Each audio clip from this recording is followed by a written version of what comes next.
Good afternoon, good evening. Welcome back to No Filter with Naomi. The inspiration of today's show was inspired by these images that I saw of Black Trans Lives Matters at the Brooklyn Museum in New York 2 weeks ago. We have three groundbreaking guests to talk about trans lives in America. For my first guest, they are an American actor and model. They're known for their role as Angel Evangelista, an FX TV show series Pose. Also one of Time 100's most influential people of 2019. Gentlemen, please welcome our first guest, Indya Moore. Hello, Indya.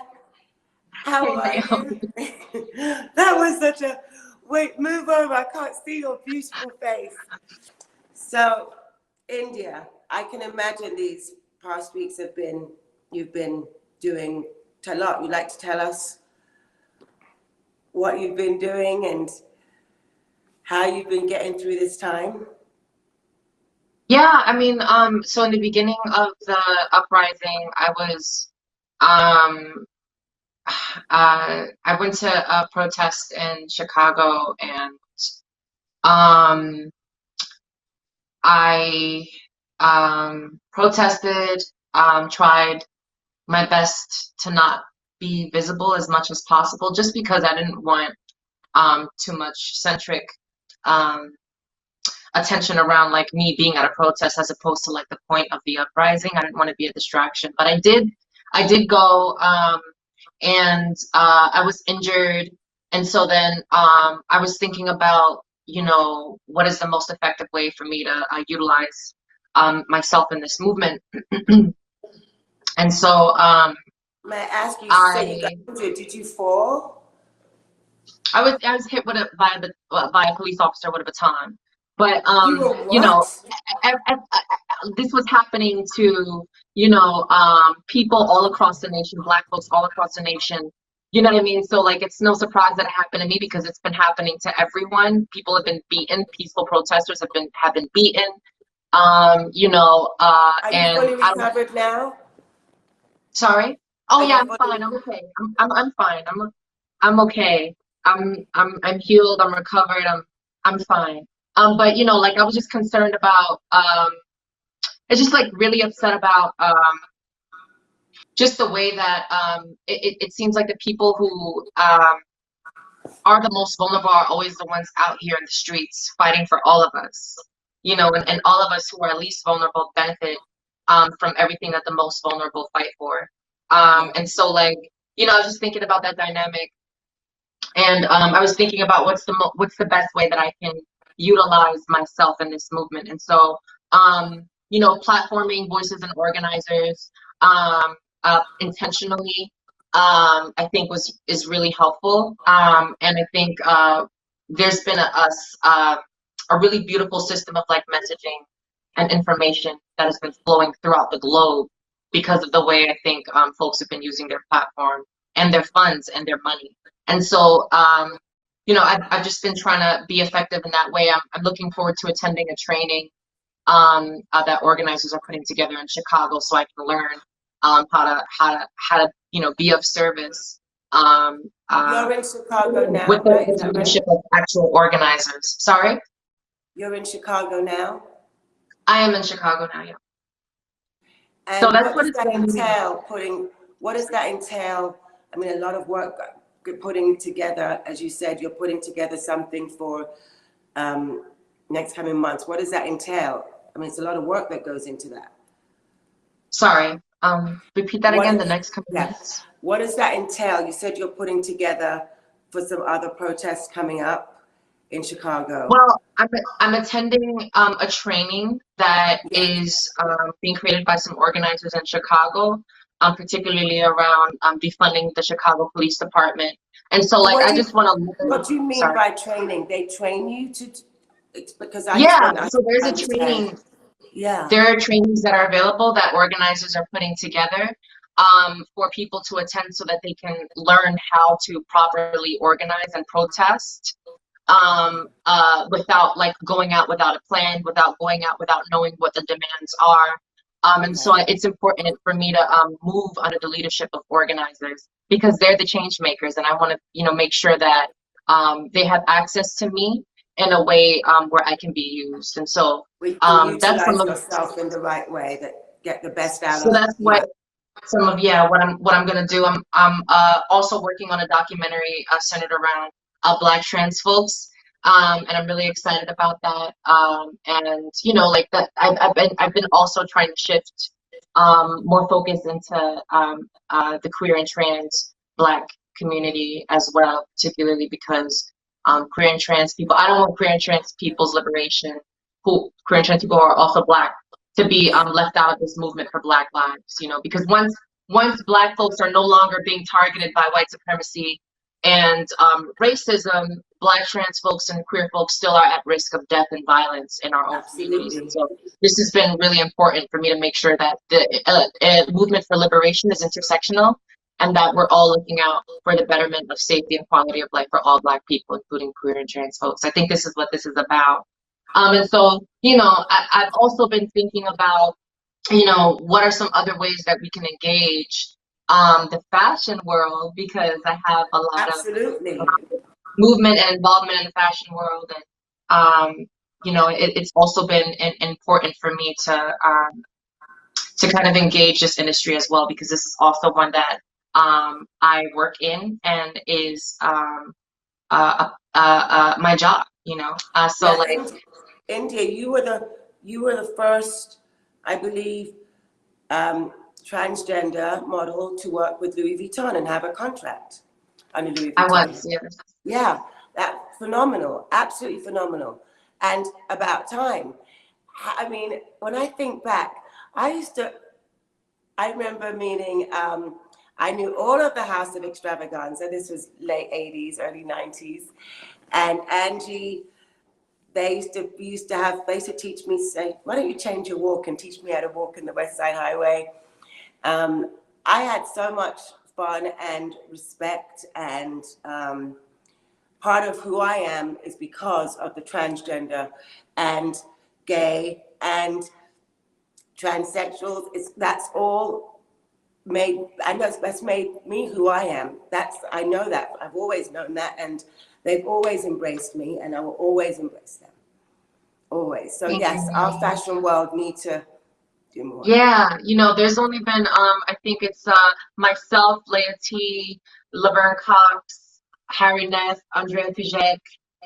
You know, like we're the only, I think, trans folks who've ever been on a cover of a major magazine. And so you know, the three of those trans folks are white. All of us are thin. And there are a lot of trans folks who are working in the industry. I think it's really important for trans folks to be included, you know, in fashion as well, you know, and not just the trans people that fashion brands feel more comfortable being in proximity to, but like, you know, deconstructing, you know, why that comfort exists around only casting and visibilizing trans people who are only thin, or like trans people who are mostly light skinned, you know. And so I think it's really important for us to continue to visibilize dark skin, trans folks, as well as trans folks who also have disabilities, and trans folks, you know, and people who who also have fat bodies, you know, and destigmatizing that word is something that I think is also really important. Just a disclaimer, fat has been reclaimed, not as an inherently harmful word. And so, yeah, I think it's really important for us to continue to visibilize trans people in fashion. It's not, when it happens, it feels like it's only like one of us at a time. We often don't exist in campaigns just the together. token one, right? Right. It's always like, you know, it's like homogenous, and then one person who's other, you know, and that's what makes other, right? I think that's what makes people other and marginalized, is when, you know, we only exist by ourselves in a group of people who exist by a majority, and who also all share the same, you know, genetic features. Also, I think, you know, I think the only time The only So time, then like, obviously you would when like Pride to see comes, there needs to be when more. when Pride season comes around, I think that's the time where, you know, we're expecting to find work. However, a lot of us don't end up getting work during Pride season, and I think um, the moments that I think it's upsetting the way that corporations occupy Pride and use our bodies to sell their clothes to queer and trans folks, and to, like, you know, get that pink coin, that pink, blue, and white and rainbow coin. And I think it's problematic because the only times that we're ever working with major campaigns is often during Pride. And so, you know, we're not a holiday. We're Exactly. still free. Trans people are still fighting every year with lawmakers and the majority who are constantly debating our human rights. And so it's frustrating to exist constantly at the mercy of the political opinion of the people around you who don't even care for your existence, or better yet, even know that you exist at all. And for those of us who do know that we exist, we're often seen as a conspiracy theory, someone who exists, but there's a conspiracy for why we do, that there's an agenda, or like some, you know, I think the trans agenda, the queer agenda is to be free, to be liberated, and to be loved, and to have access to healthcare, you know, to shelter, and to all these things. And so while this movement continues to happen, it's frustrating to see that during Pride, it's a celebration for corporations. It's time where I corporations are do looking feel, I mean, often definitely, to definitely make I feel money. like a lot of people just come in and it's Pride Month and they take, you know, what I want to know is behind that. Are they consistently throughout the year, 365 days a year, supporting Right, that's what Pride? I'm trying to say. No, you know, the only time that we see support or movement from these companies is during Pride, and it's really hurtful.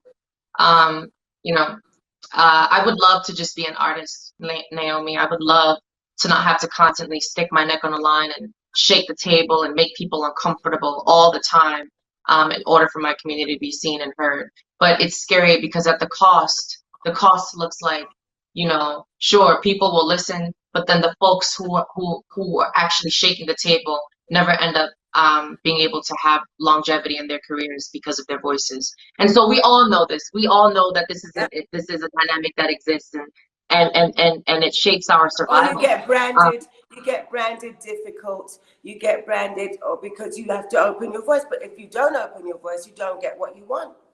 Right, exactly. And so this is you know, this is, And what you you know, what deserve to I have. hear.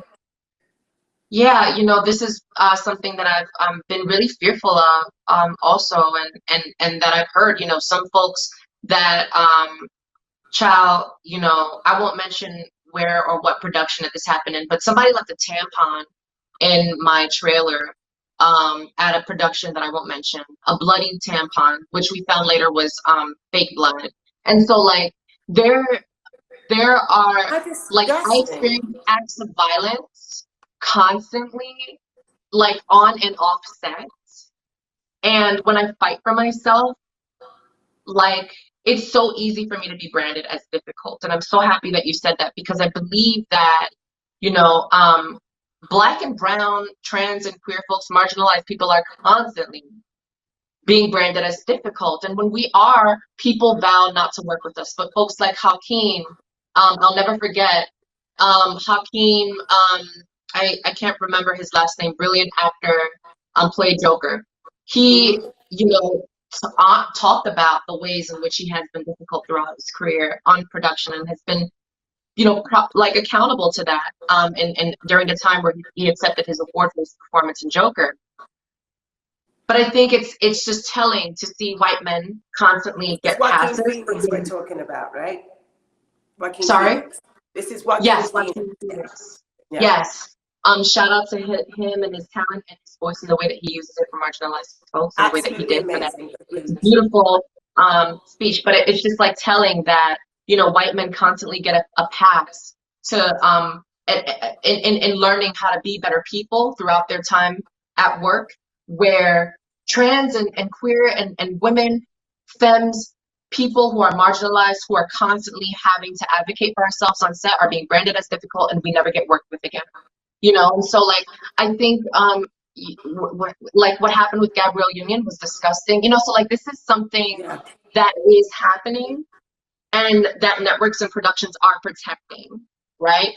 Simon Cowell is belligerently disrespectful, you know what I mean, to the Black women that he was working with, and during America's Got Talent, and you know, he evades accountability. He evades, you know, so it's just really interesting that that dichotomy exists, and so I want so badly for us to just be artists, Naomi. I just want to be an artist. You know, we deserve to be and exist in a space where we don't have to constantly be fighting for our right to breathe on this earth, on this planet, on a set, to do our jobs.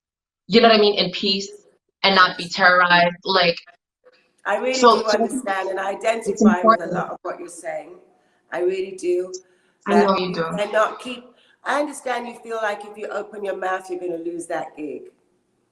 You can't, you have to be honest to who you are, and that's who you are, so you have to open your mouth.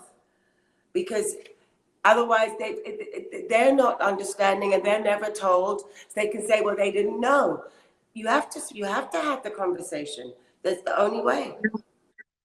I'll never forget, there was the only Black woman on that set that defended me and stuck up for me later was branded as difficult after talking about not branded, I think that was a strong word, but later, like, I heard through my team, oh, people from the studio are saying that she's difficult, and I'm like, she just told me that she went through the same thing on set before, you know, and so it's just like so hurtful to see that continuum, but I'm really hopeful. Calvin Klein just casted Yari Jones for their campaign. Yari, who is a Black trans woman who is also Black, they are on a billboard right now in New York City, and I was so excited to hear that.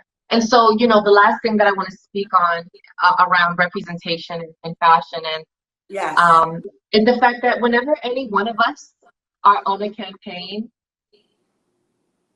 we're the only ones on that campaign. Yes. It took me 34 years to get 33 years to get a Calvin Klein ad. Grateful, blessed. I salute you. I salute you because I know what you've gone through. I know what you fought to be where you are in this industry, and I salute you and I respect you for fighting for yourself and making yourself visible. India, I wanted it. I did want it. I wanted it. I wanted to be able to say that I got my Calvin Klein billboard. I'm not going to lie and say I didn't want it. Me too. Me too. Like, yes, me too. I want to say, oh my God, I was on the cover of Vogue. Oh my God. You know, like I'm actually like established in a space, and there aren't people who are having thought wars about whether or not they should put me on the, like, you know what I mean? And so I'm so excited to see Lena Bloom rise, and I'm so excited to see Yari Jones rise, and I'm so excited to see Janet Mock grace more covers, and the trans women who've been moving in society. The unity through of their visibility, where you will support each other is amazing, and I understand that unity because in a similar way it's been the same for us as models, as Black models and models of diversity, which you are part of, models of diversity. You also are a model of diversity. We're all together, and it really, you know, someone said to me the other day, my God, you've been working for 34 years and you still really care like that? And I said, yes, I do, because I didn't have it that easy way in the beginning. Everyone may think I did, but I didn't. And I'm no complaints about it. That was my path. But yes, I still have enthusiasm and ambition and dreams that I want to achieve as a model. Right. And I just want to honor really quickly how hard it is often for us to show up for each other, because we're tokenized, right, as Black folks. And so it's really hard when there's so little resources and there's so little space for us, right? Yeah. And that opportunity ends up being a stake hanging over a fishing rod, and we end up like lions.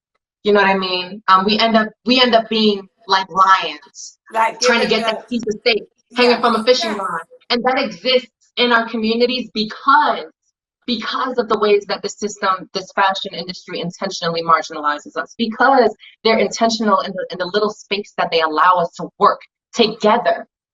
You know, we're all looking to be the darling Black woman in these campaigns, the darling Black trans person in these campaigns and these covers, and it's because we don't have enough space. India is They don't simple. make it for We us. are not a trend. They are not a Period. trend. We are not a trend. And that's what needs to be understood. It's not just when it suits you to say, oh, let's do something different. Let's get, Indya Moore, let's get a trans, no, it's not that. We're human beings, and they are human beings, and it needs to be respected and Yeah. inclusive. Yes. And not just this token one every single time to make they feel even more like they're different. No, because that's also not the right way.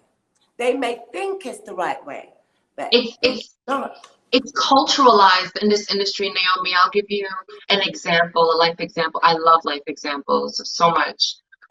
So like I in my agencies that I've worked in, and me talking about why is it that I'm the only trans model in this space?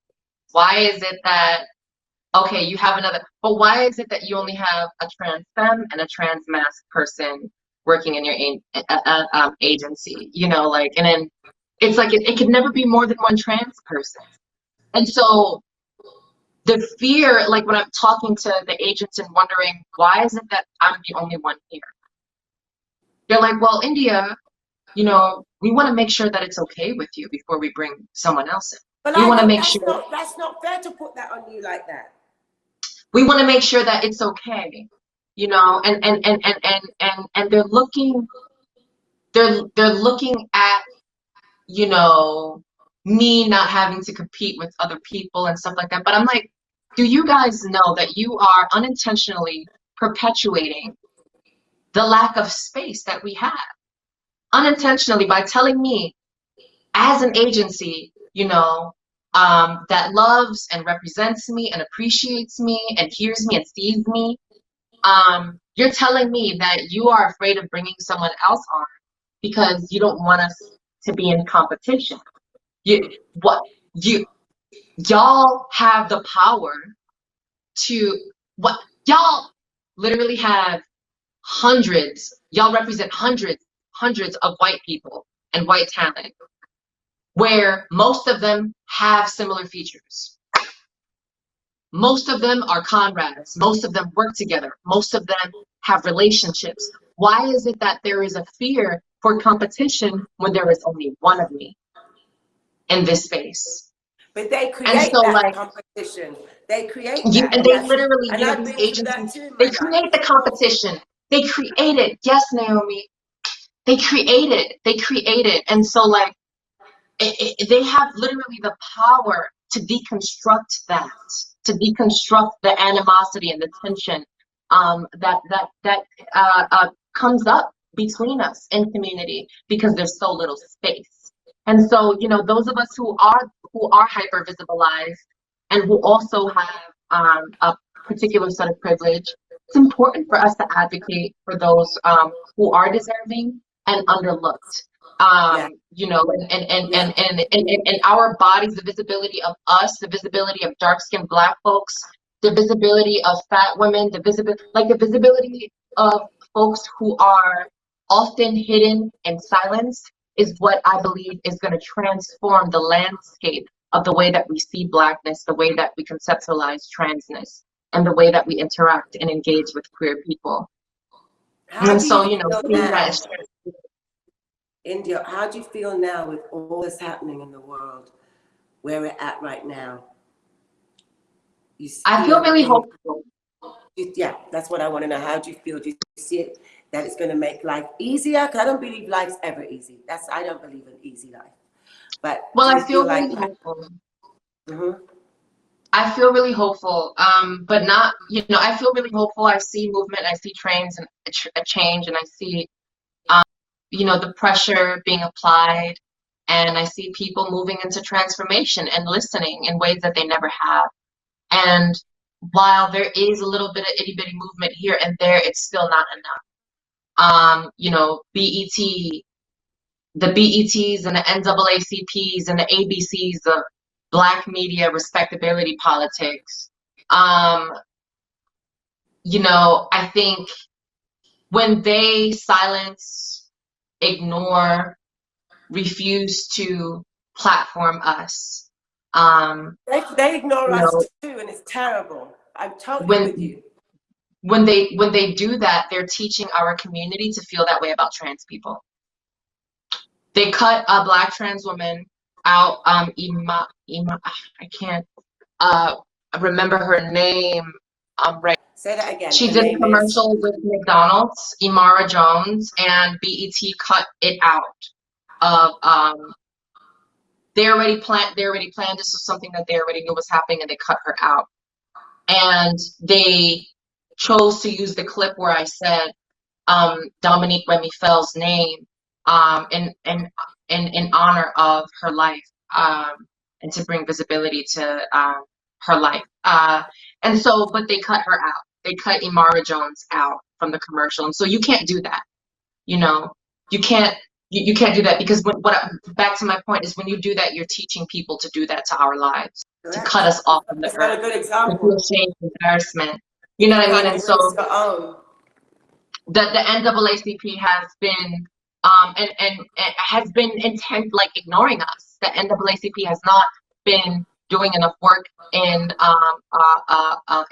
Black communities around the inclusivity of trans people. And while they platform the protection of Black people, they you know, are also platforming information or knowledge about trans and queer people belonging in Black community. And so you know, that's a problem too. And I think the more that continues, you know, So what is your advice the continuation out there of the ways that we're marginalized. So sorry.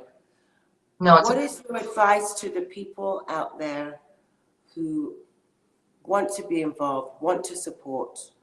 What would you say to these people? What advice would you give? To listen. I mean, if they listen, we won't have to keep repeating and echoing and amplifying, repeating and echoing and amplifying the same messages over and over and over and over and over again, which is just what we're doing. Nothing that I'm saying hasn't been repeated already before. You will have all the information that you need in order to make space and room for our lives in the ways that we deserve and the ways that everyone else does as well. And we won't have to exhaust ourselves constantly and talking about this all the time and re-traumatize ourselves.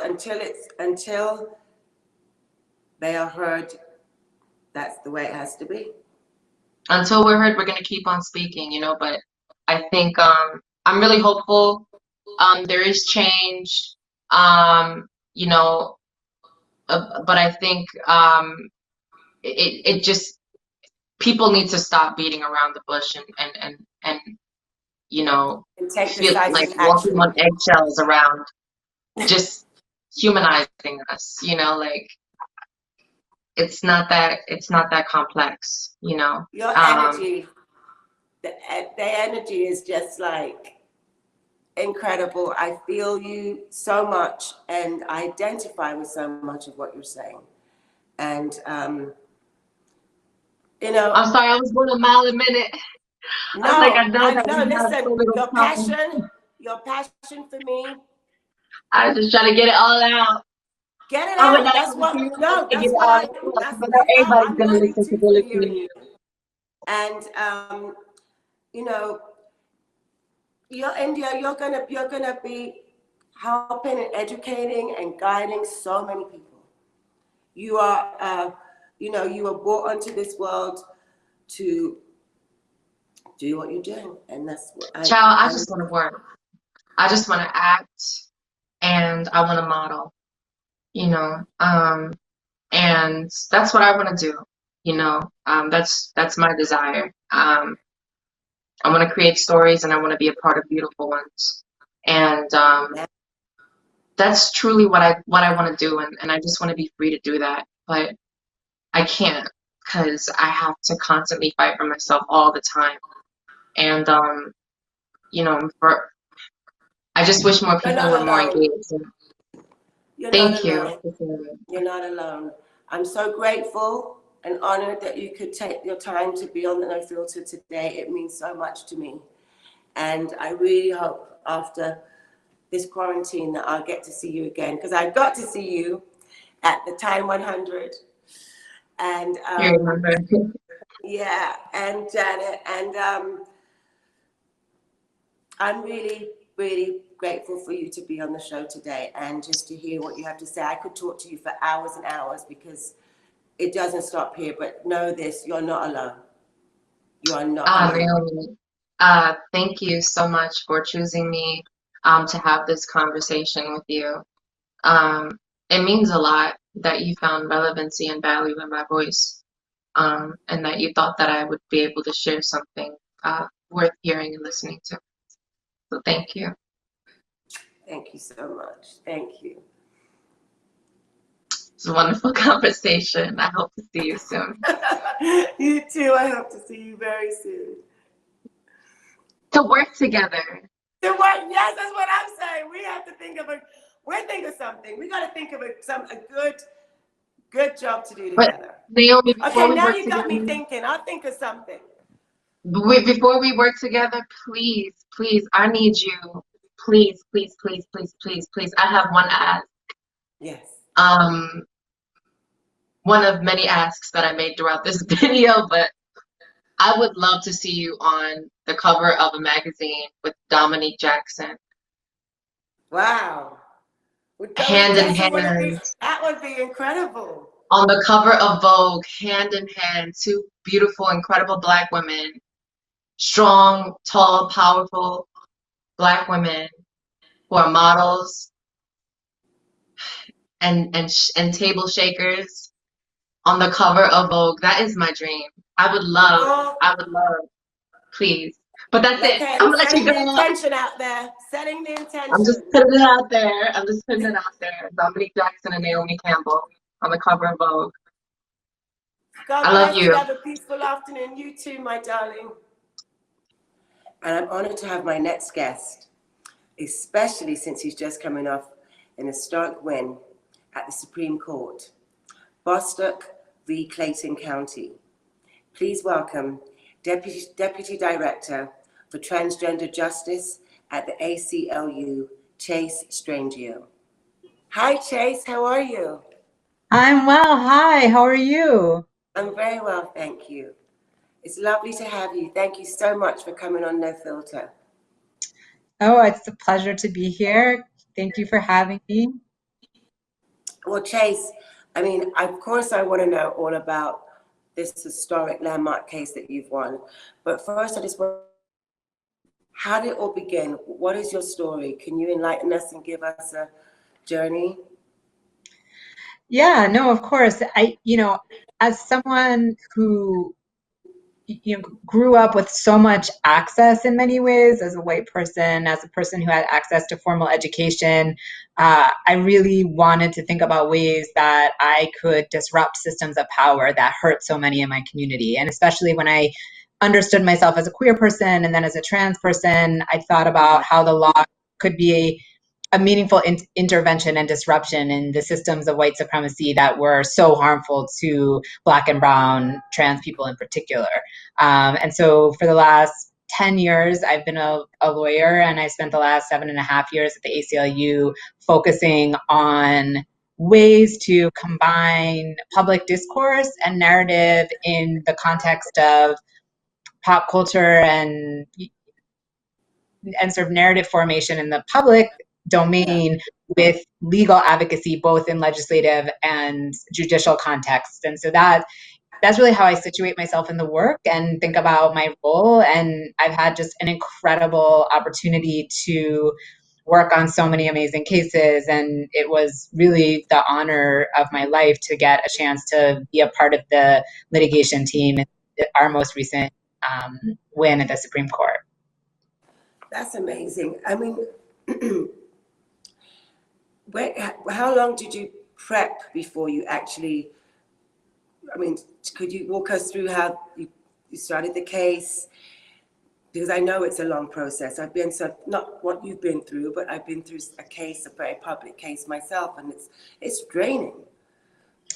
Yeah, no, it's really draining, and I think the person for whom it's the most draining is the client, is the person whose trauma is really at the center. And one of the really tragic things about it's actually 3 cases that were heard together, and 2 involved cisgender gay men, and one of our cases involved Amy Stevens, who's a transgender woman. And 2 of the 3 plaintiffs in the cases actually died before the court issued the opinion. And to me, that really exemplifies how much discrimination actually is life or death if we don't intervene in these systems. So for our client, Amy Stevens, she was fired from her job for being transgender over 7 years ago.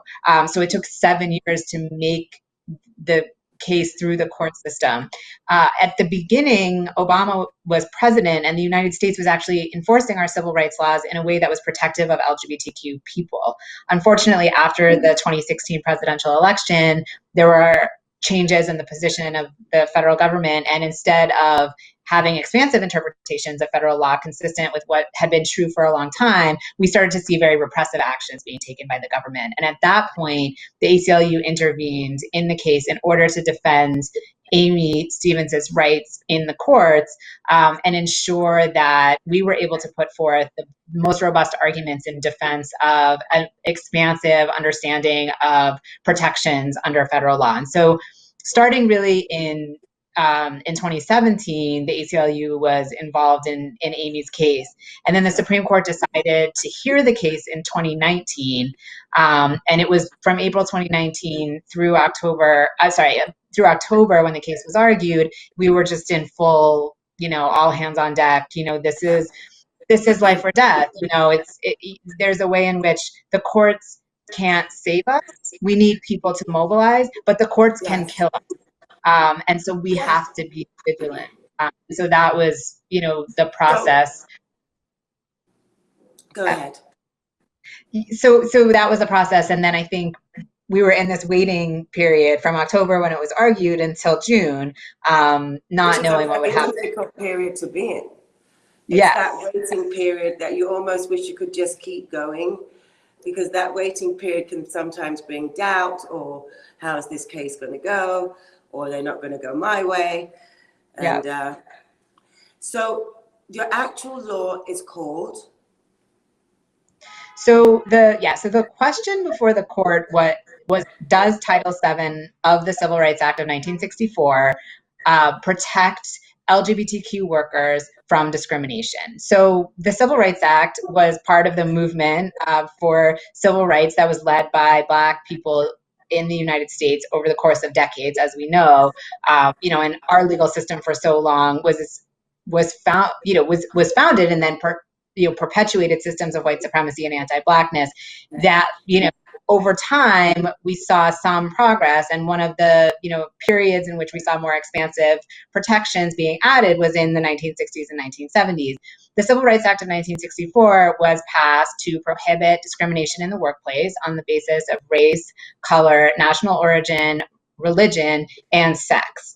And actually, I think something that's important to know historically is that the protections against sex discrimination in federal law in the United States were actually thrown into the bill by white segregationists who were trying to kill the bill in order to allow for discrimination against everyone.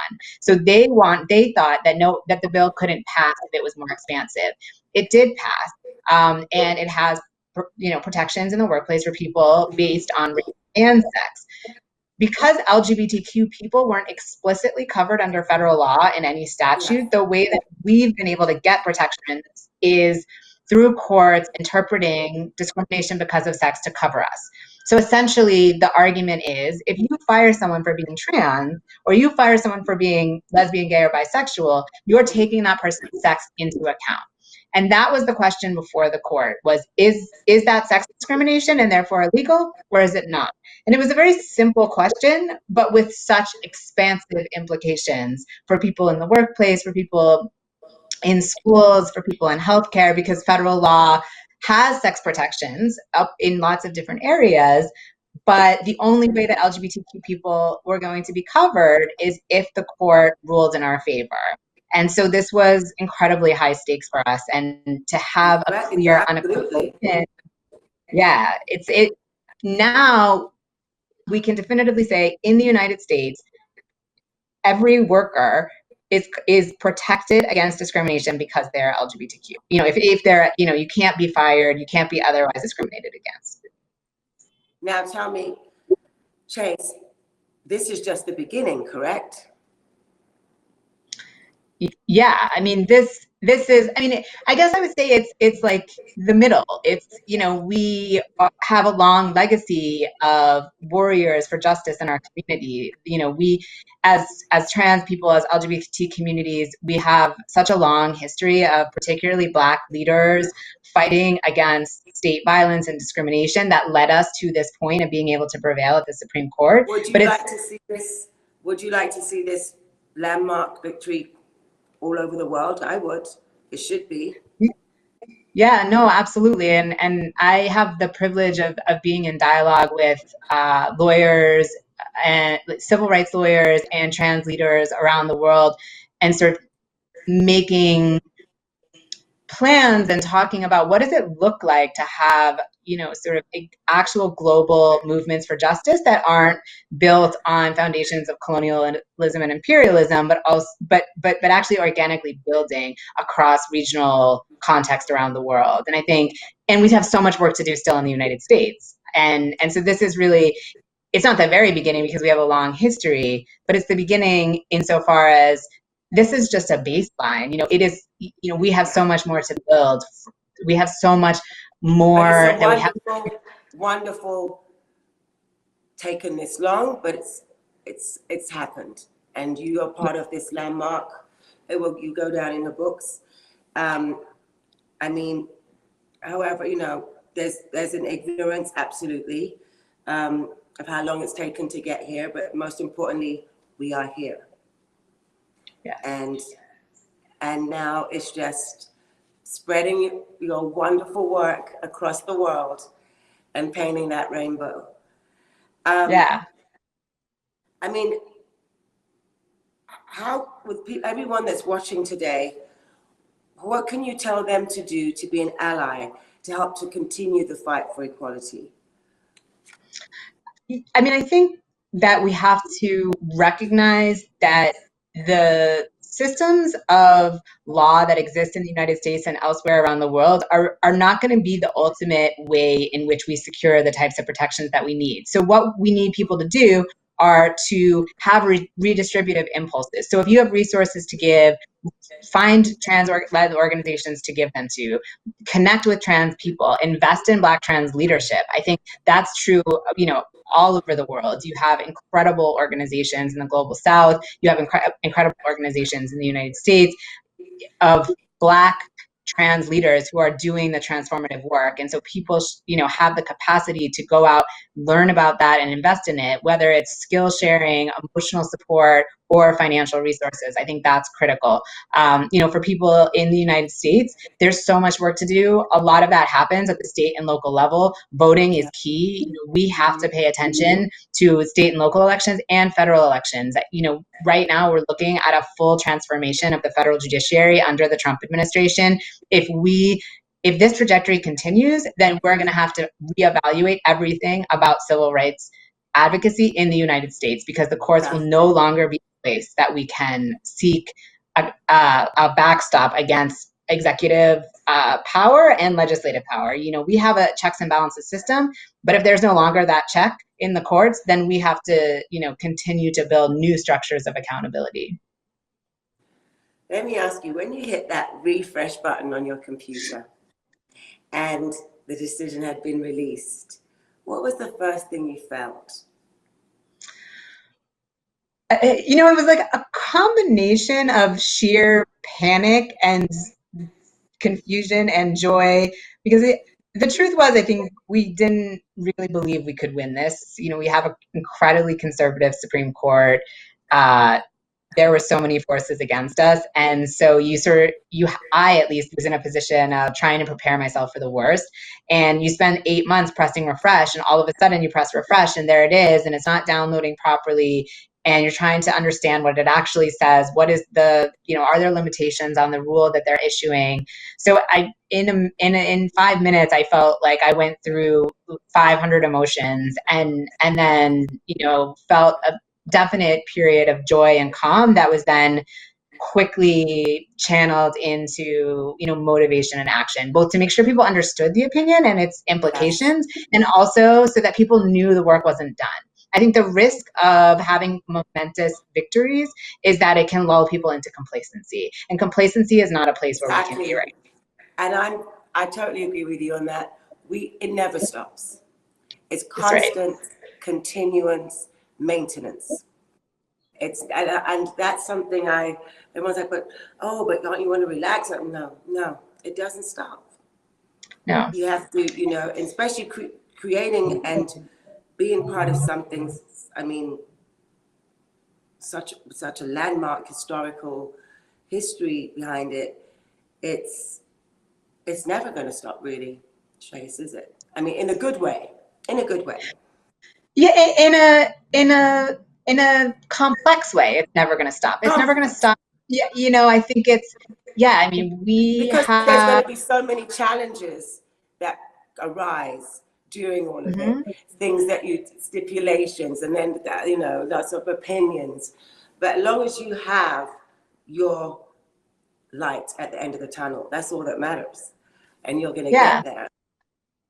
Yes, and I believe that the light at the end of the tunnel is the beautiful community of people prospering and caring for each other, and that is always something that we can fight for. And the process of fighting for it is in and of itself an incredibly important part of how we share space as human beings. And so I truly think that this, being on this journey with others is a blessing, and the fight is never going to stop. And I just am, like you said, keep going towards whatever version of the light you're building towards. And I feel part of that.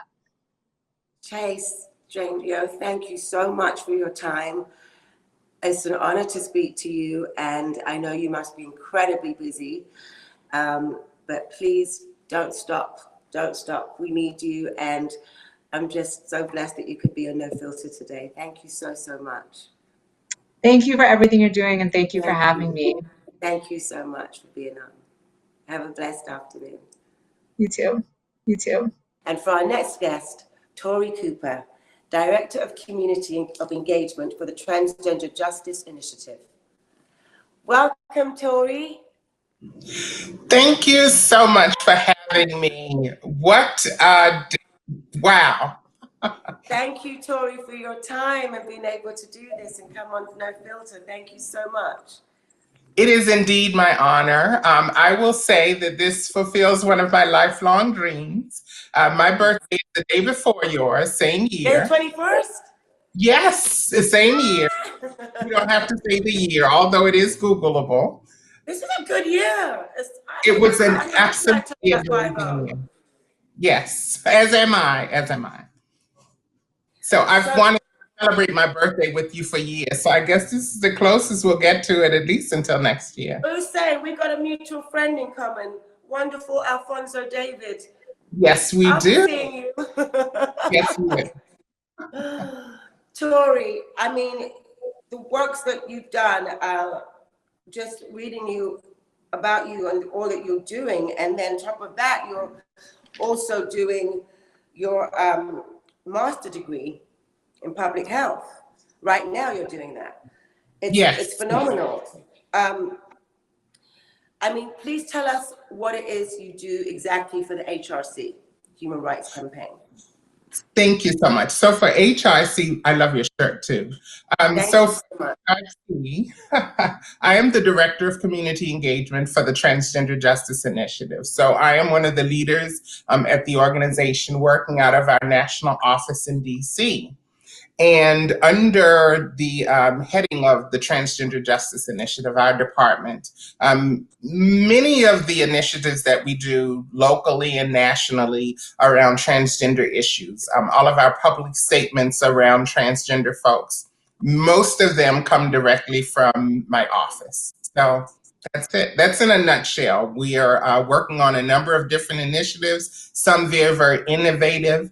All of the work is built around 4 pillars. One is strategic communication, capacity building, public safety, and advocacy. And so everything that we do is really about empowering trans and non-binary folks to just move straight ahead.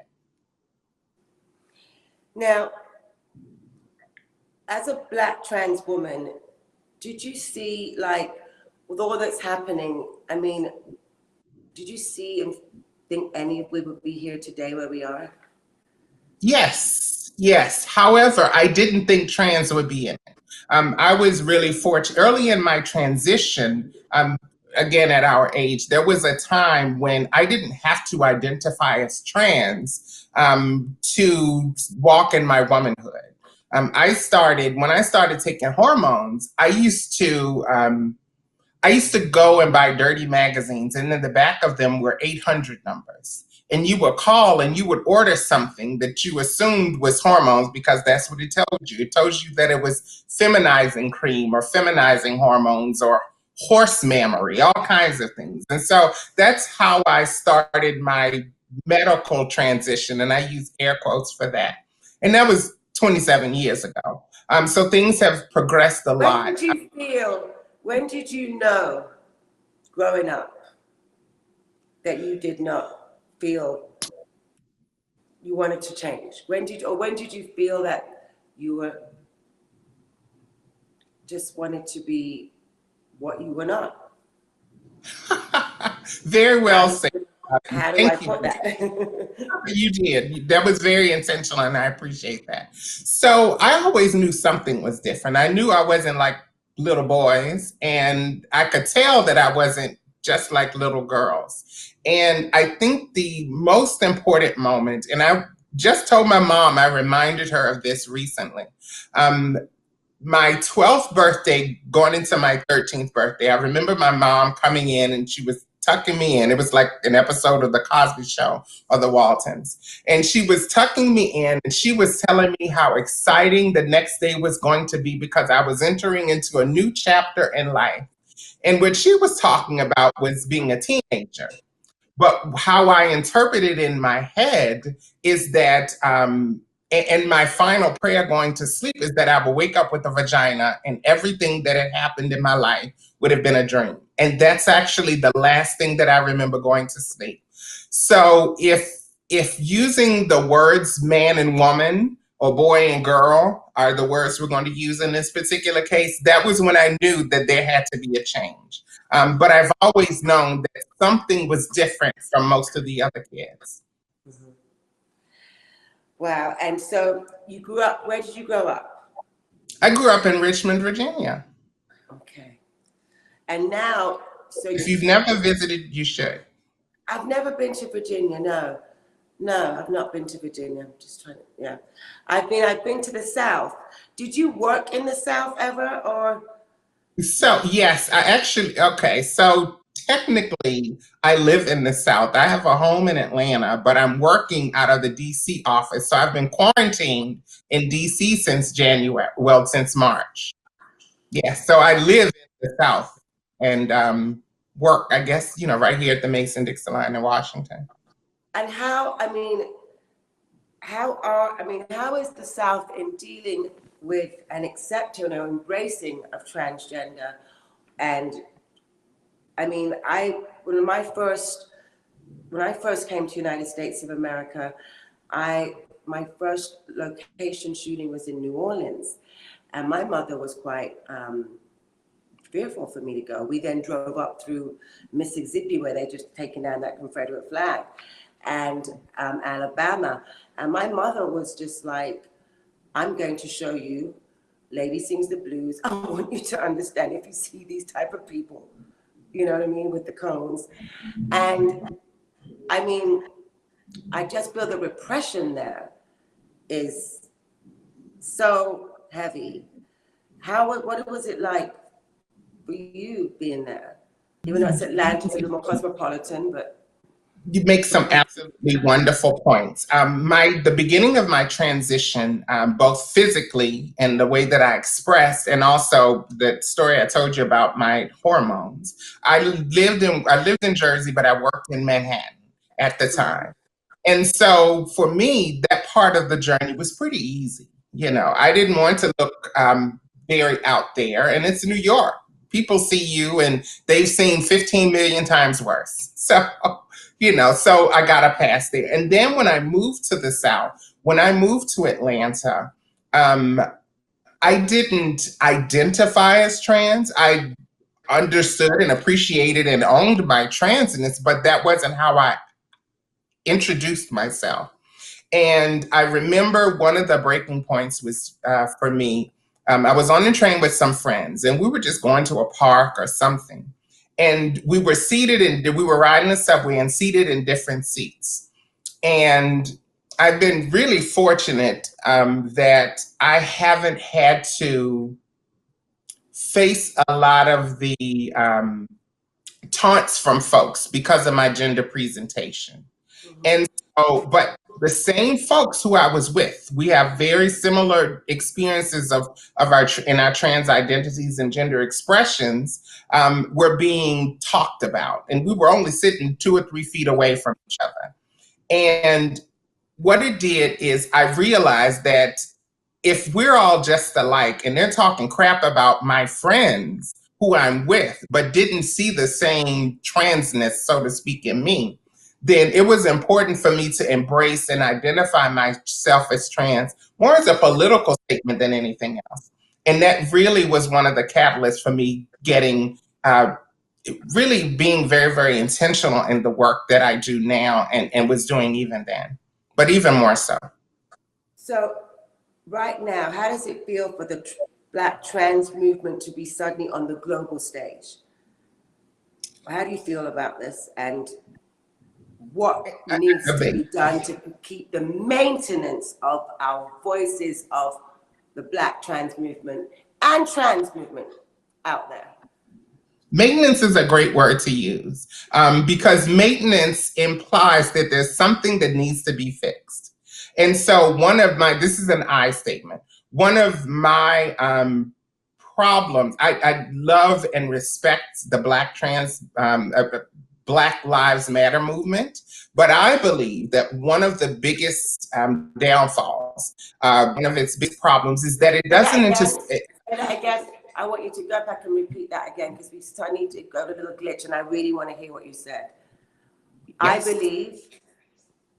I believe one of the downfalls of the Black Lives Matter movement is that it doesn't address intersectionality at all. Our society was built by and for white, heterosexual, cisgender men of a certain socioeconomic status. And the further you get away from that, the more marginalized you are.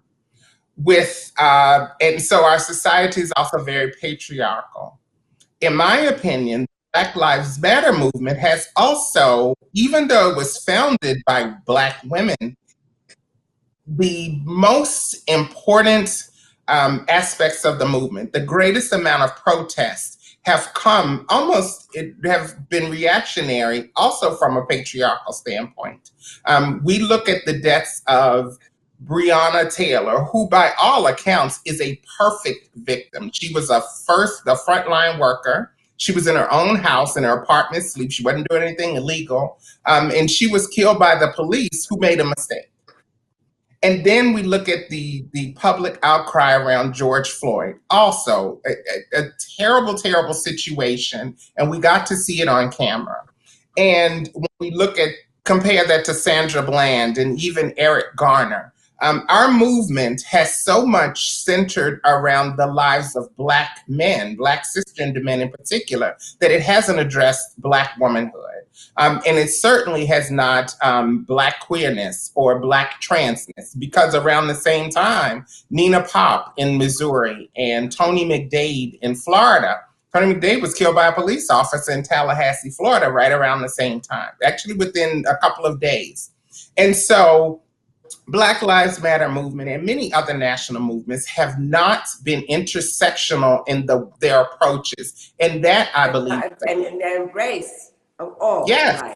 Yes. Is what you're saying. Race, gender, so many other things. Oh, wow. And I mean, have you attended any of the protests, Tori? So unfortunately, I only online, and part of that is because I'm actually on I had my foot, so I haven't been able to walk. So you're like with walking sticks and all that. So yes, absolutely. Yes. Yes. What can you tell us, working for the HRC and seeing the statistics? Are we on our way in transgender and trans lives in being respected and getting what they want? I had on before you, I had on Chase Strangio, who has done an incredible job in winning this landmark victory. But as I said to Chase, it's the beginning. And he said, okay, it's in the middle, but it's on its way, because you can never stop. You have to continue to maintain each way, because if you can't just let it go, I've done my work. It's never done. I think of the fight for equity and inclusion. I think of it more as a circle on a continuum, that there almost is never a start, because those of us who are the most marginalized have always been fighting this fight in one way or another. Some of us are out on the street protesting now, and that may not have been the case 15 or 20 years ago. But we were still protesting by simply being who we are. And even if by some magic stroke that there's legislation, first of all, a new president that acknowledges our existence and respects us, and then legislation that supports our lives, that's still not the end. So it continues on a continuum. Equity is something that is lifelong. It is not a Band-Aid. It is not maintenance. It is a fix. It is not it is something that must be continual. We cannot ever rest on our laurels as trans and non-binary folks. It is impossible for us to do that, because at that very moment is when the enemy and the oppressor will come in and will do everything that they can to reverse, just like our current administration will do everything that they can to reverse the progress that so many folks, certainly folks of my generation and folks even before me, have fought so tirelessly for.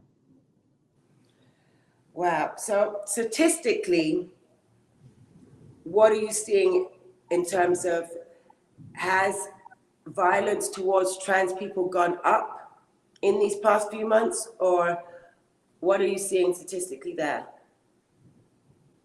Yes. So this is the most interesting part. So we work a lot with statistics and numbers and you know, numbers and statistics, they're real people when you're talking about deaths and unemployment and marginalization.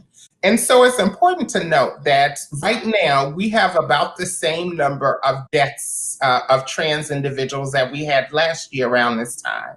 However, over a 7-day period, there are actually more deaths during a 7-day period this month in June than they've ever been recorded. And what's especially important is if we are at around the same number as we were last year and the year before, but we had 2 or 3 months of quarantine, then I think, unfortunately, we're in for a record number this year. There were 2 months where didn't have any places to go, and yet trans people were still being killed. Tori, my last question for you. I mean, have you seen so much change in your life And you've seen a lot, but right now, do you think that this is a big moment for change? Are we going to get that change? I say yes, because I'm not waiting for authorization for change. So I'd like to know what you think and what would your young advice be to your younger self? Change has to happen.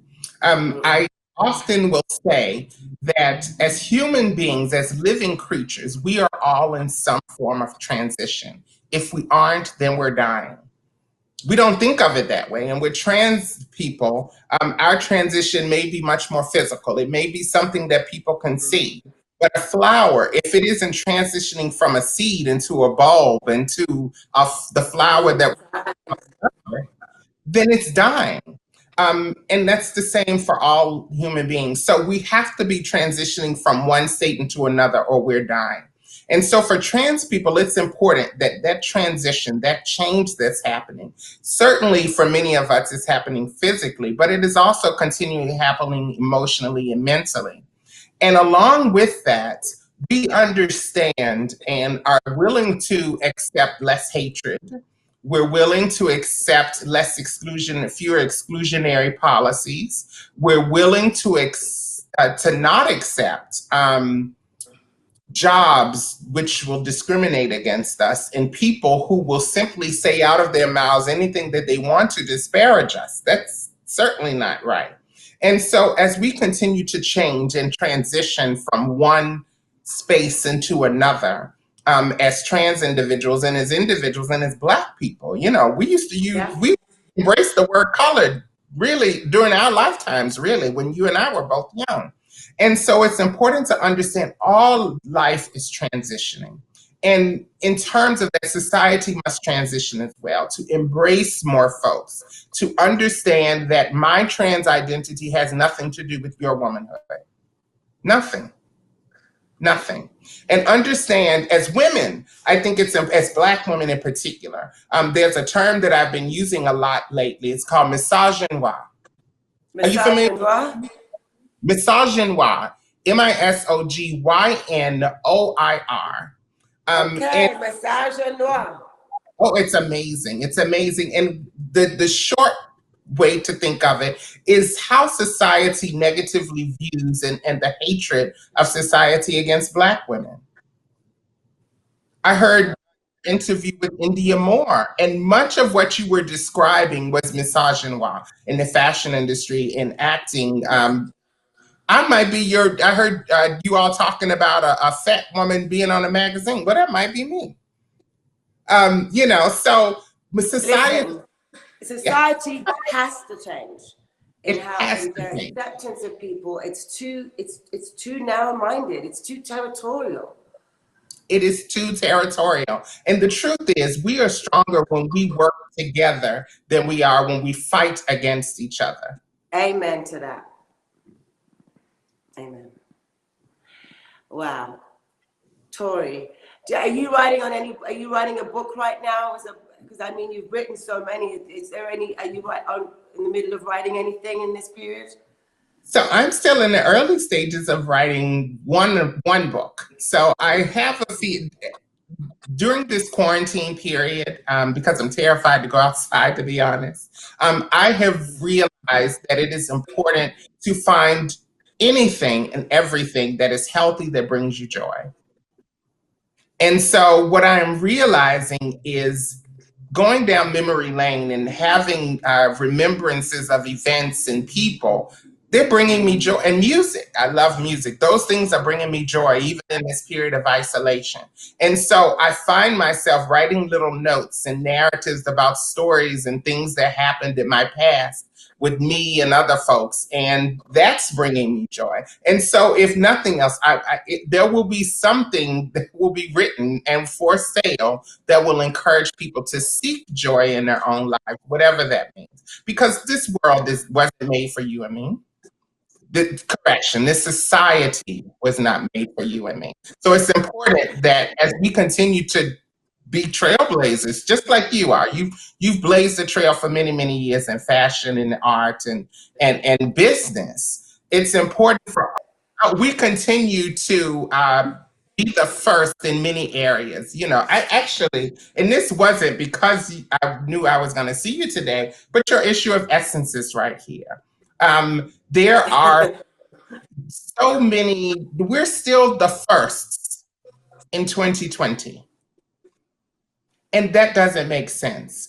It is no fun being at the top alone. And I believe that it is your civic duty to not just your race, but your culture and your gender and all of the communities that you represent, that if you're the first, that you make way for the second, the third, and the fourth, and then move out of the way so that you're the first in some other area as well. Makes a lot of sense. Tori Cooper, thank you so very much for your time. It's a pleasure to meet you. I feel like you're a twin. We're a day apart. I've been saying that. I've been telling you to meet you in person when we are out of quarantine, and I hope that you and Alfonso and I can get to break bread and have a meal together. And I just want to hear more about your story. It's just incredible, and I'm really grateful for you to come on No Filter today. Thank you so much. Thank you. Thank you. Say my name one more time. I love hearing you say it. Tori Cooper. Oh my goodness. I wish you every good thing in life.